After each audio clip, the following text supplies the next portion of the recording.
Hi everybody. Today I'm going to talk about friendship. That's a beautiful gift. And I'm also going to talk about my book, Arthur, Thank You for Being Jesus' Love. In other words, what I was really saying, Arthur, thank you for being a friend of Jesus. Now I'm going to do some of my sharings from the book today. This short chapter is called Friendship. We all have friends with whom we feel we can just be who we are, with our flaws, our gifts, and those human inconsistencies that we all have. A friend is someone we can care deeply about, look to for advice and guidance, or just call to say hello. Friends make us smile, cry, laugh, or shed a tear together. They share all the emotions of daily living, losses embraced, and successes celebrated. A friend makes you feel comfortable with and truly grateful for life. A friend is someone you treasure and hope to remember forever in your heart. My friend Arthur with schizophrenia and I became good friends. Our phone conversations over the years were like the unwrapping of wonderful sunsets and sunrises. They were a pool of feelings shared with hope, faith, suffering, struggle, happiness, and trust, to name a few. Arthur had a wonderful gift of speaking his truth in ways that were never demanding, angry, or despairing. He would share with me his zigzag journey of his life with schizophrenia. Arthur would not cover up the struggles his mental illness would visit upon him from time to time. A few times when he was hospitalized, Arthur would call me telling me he would get healing help at the hospital. I would focus in on the word healing and ask him what kind of healing would the hospital stay give him. Oh, he would say wonderful healing, along with medicine, diet, exercise, and good chats on the phone.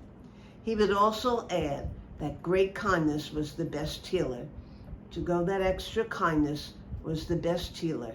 To go that extra kindness, that extra step, to go out of your way to ensure someone's safety, to befriend every aspect of a friend's life, even those events and experiences that are so painful and never ending.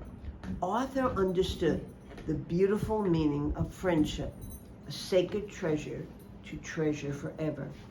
After those conversations with Arthur, when I would get off the phone, I would realize that I was not just being a good friend to him on the phone. He was being a good friend to me by trusting with me what he was sharing. Now, my next little chapter is called Change the World. Oh, and the world's changing every day. We know that. One evening while on the phone with Arthur, I asked him, how do you change the world for the better? Let me see, he said. I don't take for granted those who care for me.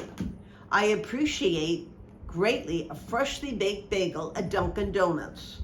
I thank God for the sky so I can look up and greet a new day. Oh, Arthur, I said, you are teaching me how to change the world for the better by your daily and ordinary deeds, attitudes, and caring ways. Words of appreciation, love, respect, and reverence for all of life. Arthur liked to get up early and go out for a walk. He would stop along the way and thank the sanitation men who pick up paper, garbage, and recycling products. He would greet the mailman and crossing guard with a wave of good morning. I continued to do that. By Arthur's daily attitude of welcome, he made the world a better place to live in by looking up and seeing the mantle of love so blue in the sky. And also in the starry night, in the night times of our life. In everyday and ordinary actions, Arthur changed the world. Thank you for being Jesus' all-inclusive love. Gift of grace, gift of God. That's who we can be for one another. In his memory now, when I walk my doggie in the morning, I wave at the bus drivers. Honk honk, they do back now. I smile and think, I learned that from my friend Arthur.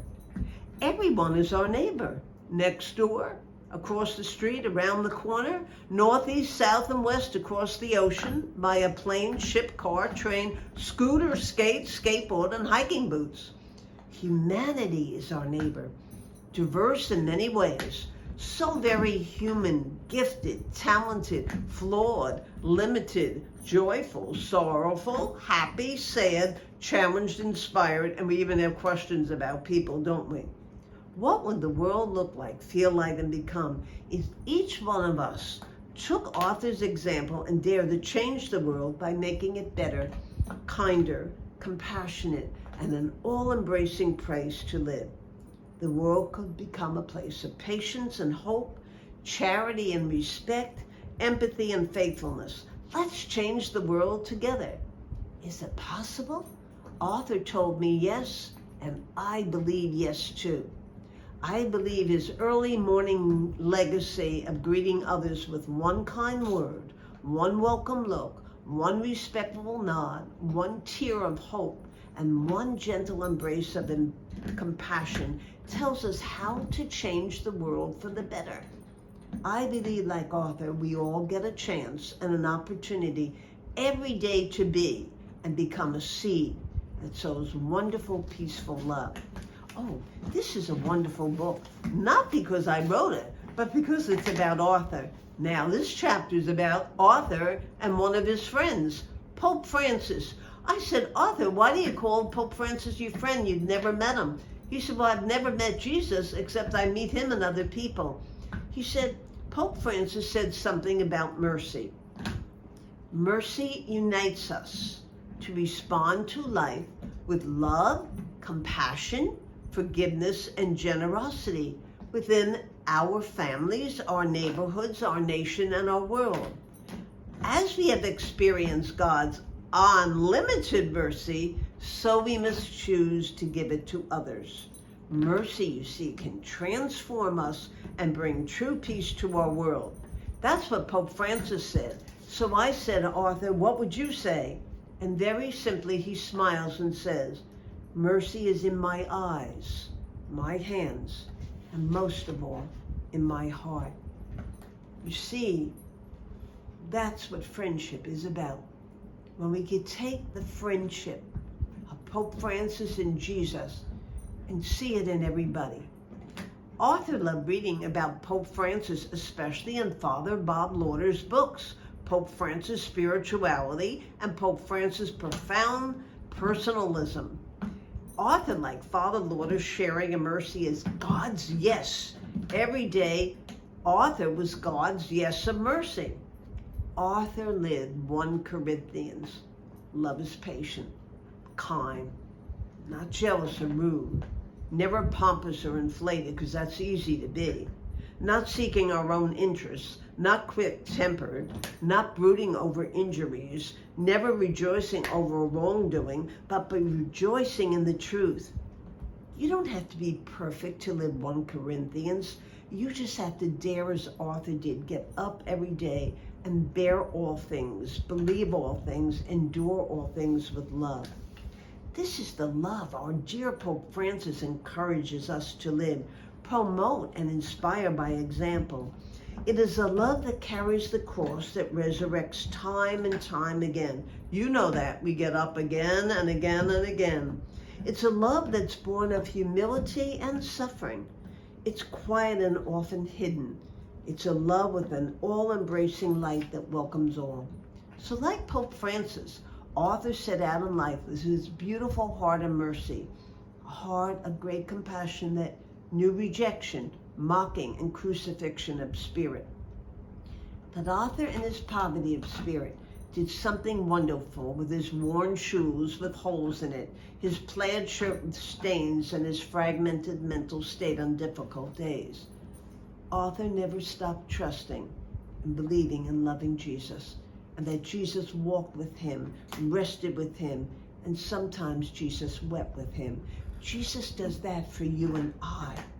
Arthur believed that Jesus' mercy was wrapped around Arthur with peace and joy and hope and courage. Arthur told me the more he read about what Pope Francis said, the more he knew Jesus' love. We all know how Pope speaks, especially through his actions. One thing Pope Francis said that Arthur smiled. He said it helped him that Christian life is bearing witness with cheerfulness. Sister, it only costs a grin to smile like Jesus, he told me. One day, Arthur and I stopped by the prayer garden of the Sacred Heart of Jesus, where there is a beautiful Celtic Irish cross. Arthur said to me, "You must like that cross a lot," because he knew I was Irish. Arthur said to me, "You must like that cross a lot again." Boy, did I have an Irish grin on my face that day. We looked at the prayer bricks on the garden path, and Arthur smiled when I showed him the one I donated for Heart to Heart Ministry. I asked Arthur if he would like a brick. He said, "Sister, what does it cost?" I replied, "Just being Jesus' love." It would be after Arthur went to heaven that I had a brick named Arthur after him. When I wander up there, I just look at his name on the brick, and I realized that Arthur told me what friendship really means. He also taught me, like Pope Francis, that mercy is a beautiful gift. Mercy is the gift of God's friendship to us. So we say again, Arthur, thank you for being Jesus' love. This is how we are friends. We're all human, we're limited, but we love our friends anyway. Our friends are always there. I know I have one, Susan, right here now. She's keeping the dog quiet, hooray. And also, she takes all my things about Heart to Heart Ministry and makes them get in good books like this. So God bless you all. Make us an instrument of your peace. So mercy like Arthur. God bless you, everybody. Have a good day. How'd you